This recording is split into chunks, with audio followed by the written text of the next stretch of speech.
Subscribe करें हमारे YouTube channel साधना gold को और पाएं वीडियो सबसे पहले। और हाँ, बेल आइकन दबाना ना भूलें। एक समय की बात है, एक दिन भगवान ब्रह्मा जी नारद जी से कहते हैं, बेटा तू भी सृष्टि कर। नारद जी मना करते हैं, नहीं बाबा, हम सृष्टि के चक्कर में नहीं पड़ेंगे, हम विवाह करें, बाल बच्चे हो, ऐसा झंझट ग्रस्त के हम पढ़ने वाले, हम तो नारायण का भजन करने वाले। अब मेरे पिता ब्रह्मा जी को क्रोध आया, क्रोध में आकर के श्राप दिया, जा गंधर्व हो जा।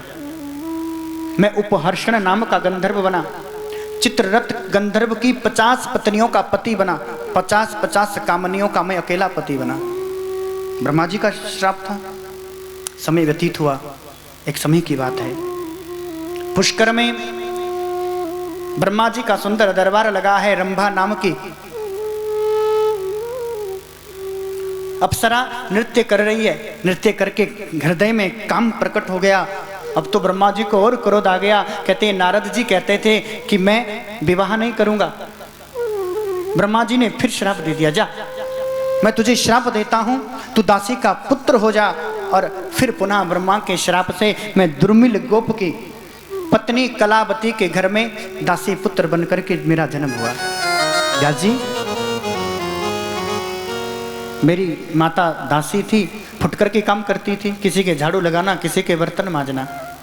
एक दिन की बात है, चतुर्मास था। संत आकर के किसी सेठ के घर में डेरा लगा गए। भैया, सेठ के पास पैसा है लेकिन सेवा का समय तो नहीं है। तो मेरी माता को व्यास जी आज मेरी माता को दासी के रूप में सेवा में नियुक्त कर दिया। उस समय मेरी उम्र केवल मात्र 5 वर्ष की थी। अब माता जी तो सेवा में लग गई संतों के।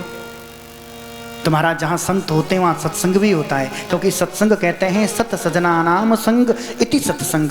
संत का संग हो जाए ना तो सत्संग हो जाता है। क्यों?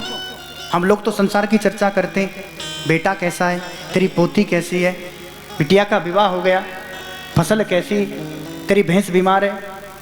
हम सब संसार की चर्चा करते हैं महाराज। लेकिन संत का जब भी दर्शन होता है, संत जब भी मिलन होता है, संत तो केवल परमात्मा का चिंतन करता है। संत तो केवल परमात्मा का ही चरित्र गान करता है, परमात्मा की व्याख्या करता है।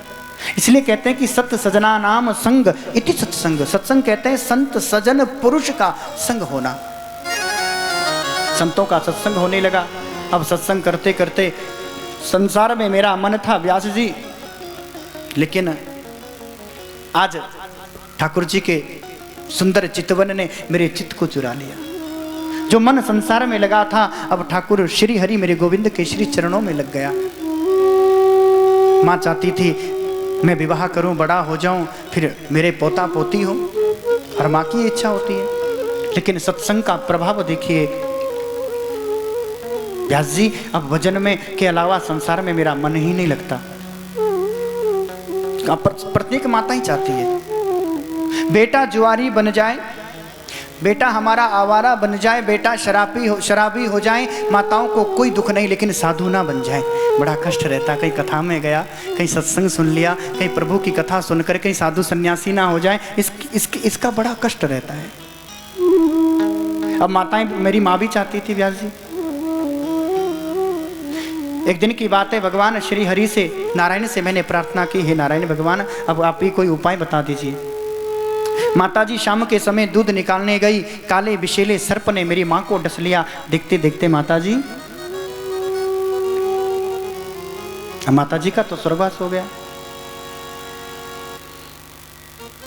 अब मुझे मन में खुशी भी है और मन में दुख भी है। एक आंख से अब मैं रोने लगा। लेकिन व्यास जी, विचित्र बात तो देखिए, एक आंख से गर्म आंसू है तो दूसरी आंख से ठंडे आंसू है। हाँ, दुख में जब व्यक्ति रोता है ना तो आंसू ठंडे होते हैं, लेकिन जब खुशी में ज़्यादा अति खुशी होती ना, अति प्रसन्नता में जब व्यक्ति रोता है तो आंसू जरूर निकलते हैं, लेकिन गर्म होते हैं। तो एक आंख मानो दुख व्यक्त करती है कि माँ संसार से चली गई, दूसरी आंख प्रसन्नता व्यक्त करती है। कहते हैं भजन में मेरी माँ बाधा थी, हरि ने बुला लिया। अब तो वन गया, वन जाकर के हरि का भजन करने लगा। भजन करते करते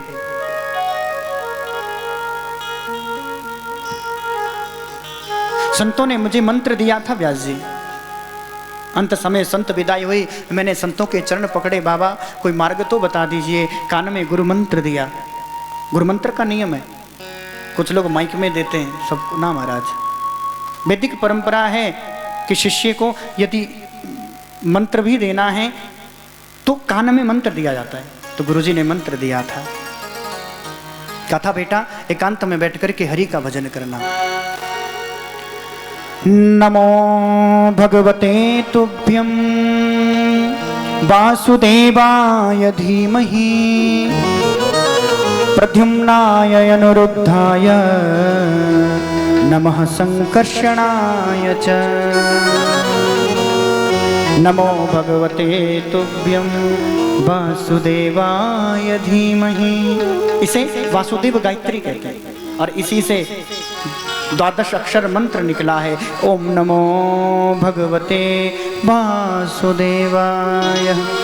और अब बैठ करके ओम नमो भगवते वासुदेवा का मंत्र जप करने लगे। करते करते काफी समय व्यतीत हो गया। अचानक हृदय पटल पर ठाकुर की झांकी प्रकट हो गई। प्रभु प्रकट हुए सो मन बड़ा प्रसन्न हुआ। दूसरे क्षण में मेरे गोविंद अंतर ध्यान हो गए। बोले भक्त वत्सल भगवान की जय। अब हृदय छटपटाया, अब हृदय में छटपटाहट हुई। हे प्रभु यदि जाना ही था तो आई क्यों? आकाशवाणी हुई व्यास जी। आकाशवाणी कहती है बेटा इस जन्म में तुझे प्राप्त नहीं होगा, खूब मेरा भजन कर। भजन करते करते पुनः जब अगला जन्म होगा तो तुझे मेरी प्राप्ति हो जाएगी। मैंने कहा प्रभु यदि जाना ही था तो दर्शन क्यों दिया?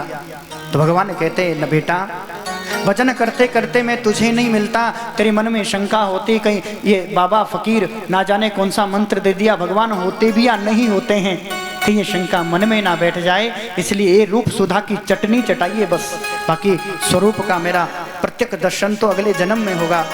समय व्यतीत हो गया, महाप्रलय हुई। भगवान नारायण के उदर में संपूर्ण सृष्टि समा गई। फिर पुनः सृष्टि हुई, नाभि से ब्रह्मा की उत्पत्ति हुई और ब्रह्मा की गोदी से मैं दासी पुत्र नारद बनकर के प्रकट हुआ। बोले भक्त वत्सल भगवान की जय।